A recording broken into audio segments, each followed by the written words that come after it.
Oke, langsung aja kita mulai deep dive kita kali ini ya. Ada data yang cukup bikin kaget nih dari 2023. Jadi penerimaan negara bukan pajak atau PNBP itu realisasinya 605,9 triliun. Iya, betul. Angka yang besar ya. Besar banget. Dan ini 137,3% dari target APBN loh. Jauh di atas target. Betul sekali, itu pencapaian yang signifikan. Nah, buat Anda yang mungkin belum terlalu familiar, PNBP itu gampangnya pungutan di luar pajak sama hibah. Jadi kayak biaya waktu kita urus paspor, SIM, atau, nah ini yang skala besar, royalti tambang gitu. Ya, semua pungutan atas layanan atau pemanfaatan sumber daya negara. Di luar pajak pokoknya. Sip. Nah, misi kita hari ini, kita mau coba bongkar nih, apa aja sih jenis-jenis PNBP ini? Kenapa juga ini penting buat Anda? Terus, kok tarifnya bisa beda-beda banget? Sampai nanti kita lihat sedikit siapa aja yang ngelola. Kalau dari contoh tadi, kayaknya PNBP ini sumbernya macam-macam banget ya. Dari yang kita temui sehari-hari, sampai yang gede kayak SDA itu.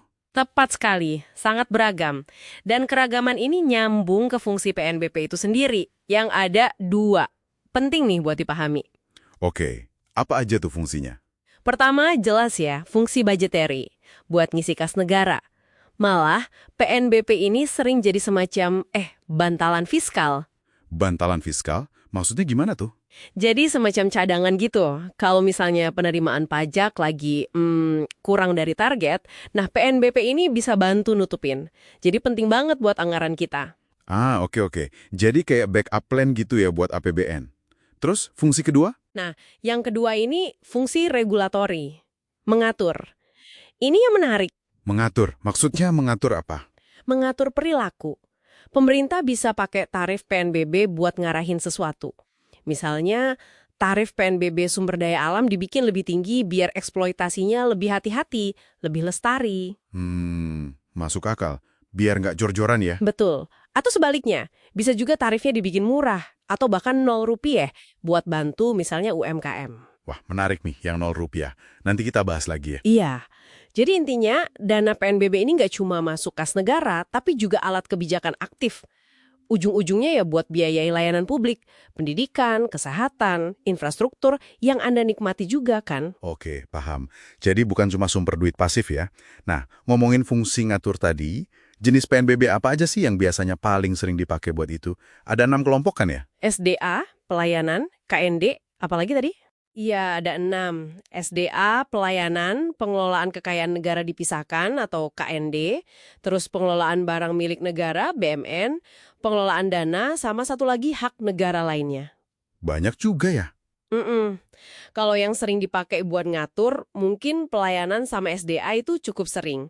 Tapi yang nggak kalah seru itu bukan cuma jenisnya, tapi gimana cara nentuin tarifnya. Nah, iya tuh. Gimana prosesnya? Pasti nggak asal nentuin kan? Ya enggak dong. Jadi biasanya kementerian atau lembaga teknis, kita sebut KL aja ya, itu yang ngusulin tarifnya. Kan mereka yang paling tahu layanannya. Oke, KL ngusulin. Terus? Usulan itu dievaluasi sama Kementerian Keuangan. Lebih spesifik lagi sama Ditjen Anggaran, DJA. Baru deh setelah dievaluasi, Menteri Keuangan yang menetapkan. Cukup panjang ya prosesnya. Ada yang unik nggak dari penetapan tarif ini? 0%. 0 rupiah? Serius? Gratis dong berarti? Iya, bisa dibilang gratis layanannya. Tapi bukan berarti nggak ada biayanya ya. Cuma digratiskan oleh negara. Kok bisa gitu? Buat apa aja misalnya? Pasti ada alasan kuatnya dong. Tentu ada tujuannya. Contohnya nih, di BPOM, Badan POM, itu ada tarif 0 rupiah buat notifikasi kosmetika kalau yang ngajuin itu UMKM. Oh, jadi buat bantu pengusaha kecil ya? Persis, biar industri kosmetik kecil kita bisa tumbuh.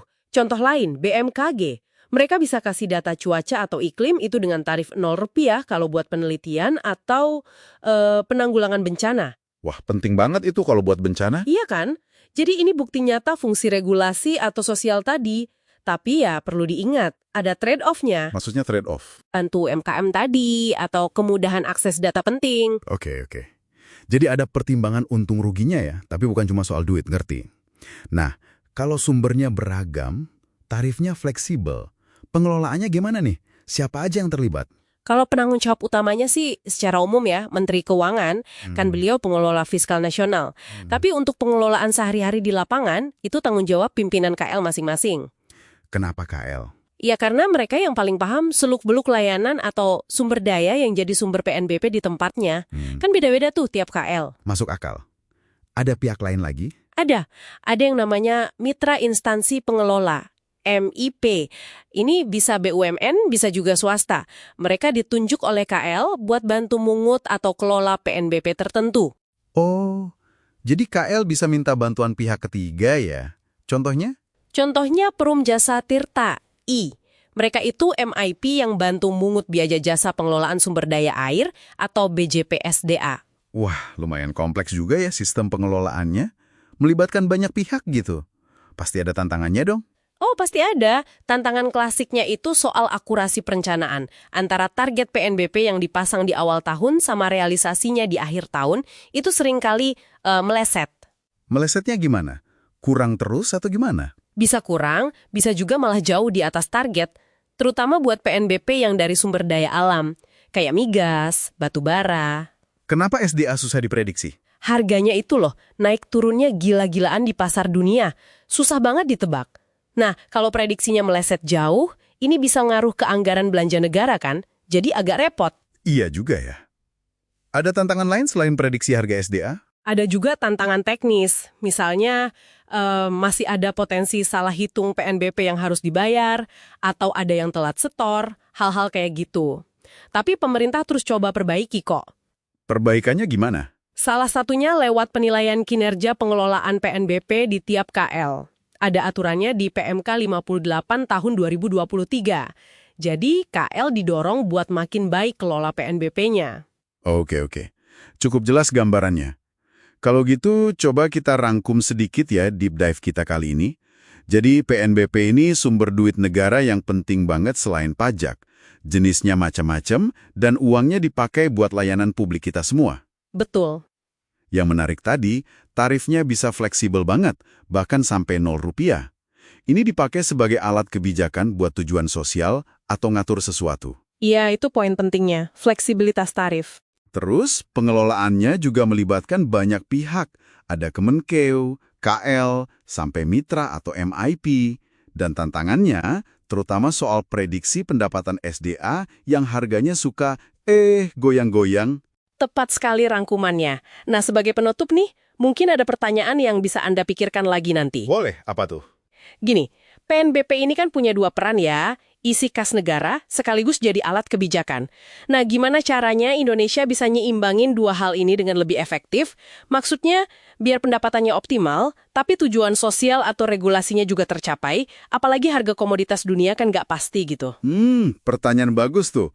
Menyeimbangkan target duit sama target kebijakan ya. Kira-kira nih ke depan bakal muncul nggak ya sumber-sumber PNBP baru yang inovatif dari situ? Mungkin terkait ekonomi digital, atau data, atau isu baru lainnya.